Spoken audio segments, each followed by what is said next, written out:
Astrology simplified में आपका स्वागत है। ज्योतिष सलाह में आज हम बात कर रहे हैं कि वैवाहिक जीवन कैसा रहेगा, वैवाहिक सुख को कैसा कुंडली में देख सकते हैं। इसमें लग्न कुंडली के साथ साथ नवांश कुंडली में भी उसको कैसा देखा जाता है, ये सब स्थितियों के आज हम बात करेंगे।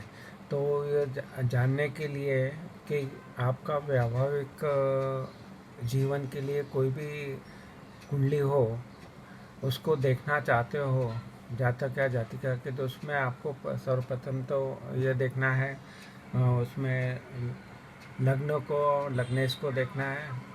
उसके बाद में आपको देखना है कि सातवां भाव और सप्तम भाव का स्वामी को देखना है। जो कारक है शुक्र है, ये दोनों की कुंडली में है, वो वैवाहिक जीवन के लिए सुख का कारक है। तो उसको देखना बहुत ज़रूरी है, क्योंकि शुक्र ग्रह है आपका वैवाहिक जीवन का कारक है। तो शुक्र की स्थिति दोनों की कुंडली में देखना चाहिए। साथ साथ में गुरु जो ग्रह है, वो लड़की की कुंडली में ज़रूर देखना चाहिए, क्योंकि वो गुरु है, पति का सुख देने का कारक ग्रह है, तो उसको देखना है। तो इस तरह से जब भी आप कुंडली का विचार कर रहा है, तो लग्नेश, सप्तमेश का, तो गुरु और शुक्र, इनकी स्थितियों को देखना है। पहला भाव, लग्न कुंडली का पहला भाव और सातवां भाव देखना है। उसके सप्तम भाव के स्वामी को देखना है, शुक्र को देखना है, गुरु को देखना है। इसी तरह से नवांश चक्र में भी आपका जो लग्न है वो आपकी इच्छा का है, और जो सप्तम भाव है वो आपका वैवाहिक का, कोई भी कुंडली का जो नवांश कुंडली है, तो उसमें सप्तम भाव वैवाहिक जीवन के लिए देखते हैं। तो नवांश कुंडली का सप्तम भाव, सप्तमेश को देखना है।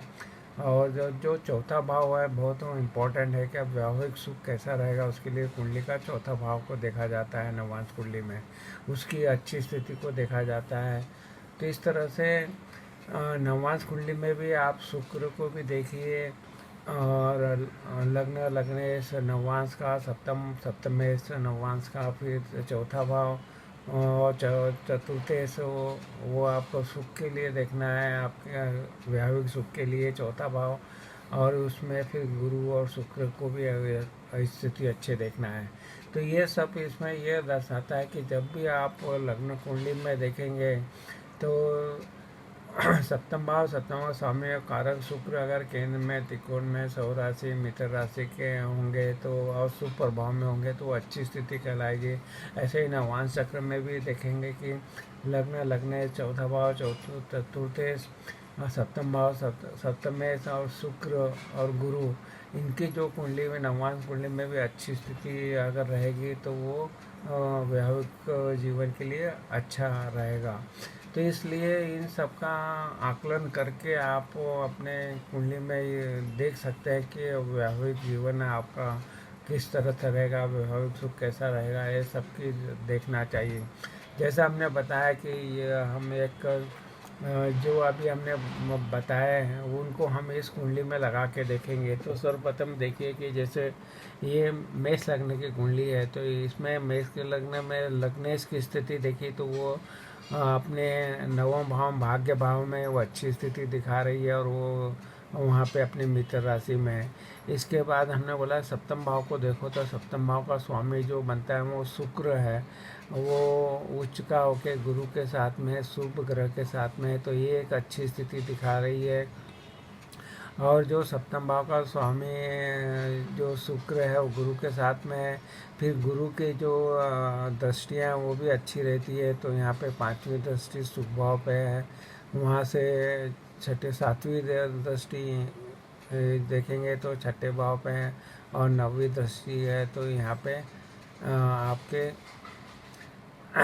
अष्टम भाव पे है। तो गुरु की दृष्टि जहाँ जहाँ पड़ती है, तो उस भाव से संबंधित अच्छे फल ही देते हैं। जो ग्रह वहाँ पे निगेटिव है, उनको भी निगेटिविटी ख़त्म कर देता है। तो यहाँ पे हमने देखा कि शुक्र की अच्छी स्थिति देख ली। और ये पुरुष जातक का है तो शुक्र का अच्छा होना चाहिए, वो हमने देखा है यहाँ। तो ये लग्न चक्र में तो अच्छी स्थिति हो गई।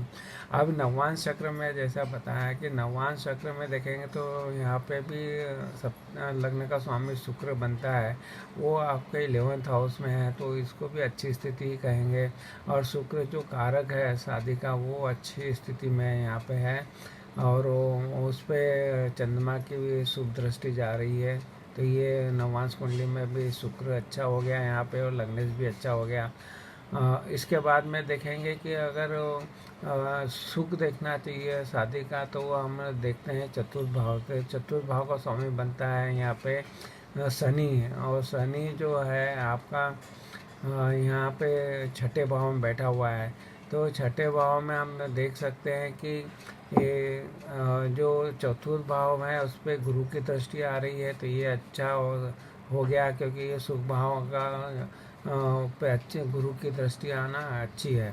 उसके बाद में यहाँ पर हम देख रहे हैं कि इसका स्वामी जो शनि बनता है, तो यहाँ पे हम देख रहे हैं कि 7वीं 8वीं और 9वीं दृष्टि भी उसके स्वामी पे भी आ रही। तो चतुर्थ भाव और चतुर्थ भाव का स्वामी गुरु ग्रह के देवी दृष्टि जो मानी जाती है गुरु की, वो शुभ दृष्टि मानी जाती है, वो आपको चतुर्थ भाव को प्रभावित कर रही है उसके स्वामी को। तो ये हम बताएंगे कि चतुर्थ भाव इसका अच्छा है, तो इसको नवांश कुंडली के वैवाहिक सुख को देखते हैं, तो उसका वैवाहिक सुख अच्छा दर्शाता है। इसको इस तरह से आप देख सकते हैं। फिर से हम सप्तम भाव का देखा था, सप्तम भाव का स्वामी बनता है मंगल, वो अपनी मित्र राशि में अपने से 90 बैठ गया, तो ये अच्छी स्थिति है।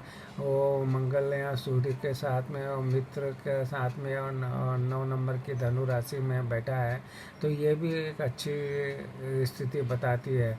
तो सप्तमेश की भी यहाँ पे अच्छी स्थिति है। सिर्फ राहु केतु है, परंतु उस पर कोई पाप ग्रहों का कोई प्रभाव नहीं है, तो इसको उतना ख़राब नहीं मानेंगे। तो इस तरह से आप जो भी जातक और जातिका है उनकी कुंडलियों में ये देखें कि एक वैवाहिक जीवन के लिए क्या क्या देखना चाहिए, और वैवाहिक सुख को देखना है।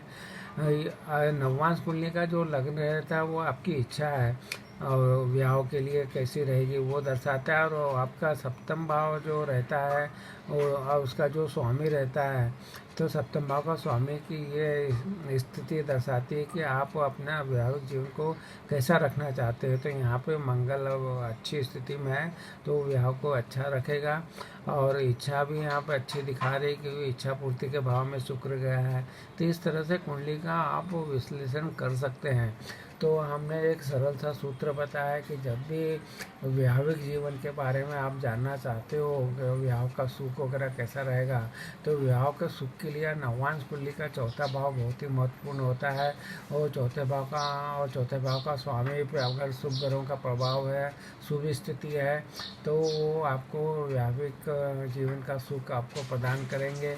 फिर आपकी इच्छा शादी के लिए कैसी रहेगी, वो तो नवांश का लग्न दर्शाता है कि उसकी अच्छी स्थिति वो इच्छा प्रदर्शित करता है। और सप्तम भाव का जो स्वामी होता है, सप्तम भाव तो शादी का है, और उसका स्वामी उसकी रक्षा करने का काम करता है। तो सप्तम भाव का स्वामी अगर नवांश कुंडली में अच्छी स्थिति में है, तो वो आपकी शादी की वो अच्छा करने का, बचाने का काम करेगा। और इस तरह से जो हमने कुंडली का विश्लेषण करके बताया आपको, तो आप अपने कुंडलियों में इसको लगा के देखिए और जान सकते हैं कि आपका वैवाहिक जीवन किस तरह का हो सकता है। तो ये सरल सी जानकारी देने का प्रयत्न किया। आपको ये विस्तृत वीडियो देखना चाहते हो तो हमारे जो चैनल एस्ट्रोलॉजी सिंप्लीफाइड पे उपलब्ध वीडियो का भी लाभ उठाइए। आपको अगर चैनल पसंद आ रही है तो ज़रूर लाइक कीजिए, वीडियो पसंद आ रहा है तो ज़रूर उसको शेयर करके दूसरों को भी उसकी हेल्प कीजिए। और इस तरह से आपने हमारे चैनल को सब्सक्राइब किया, वीडियो को लाइक किया, शेयर किया, इसके लिए आपका बहुत बहुत धन्यवाद।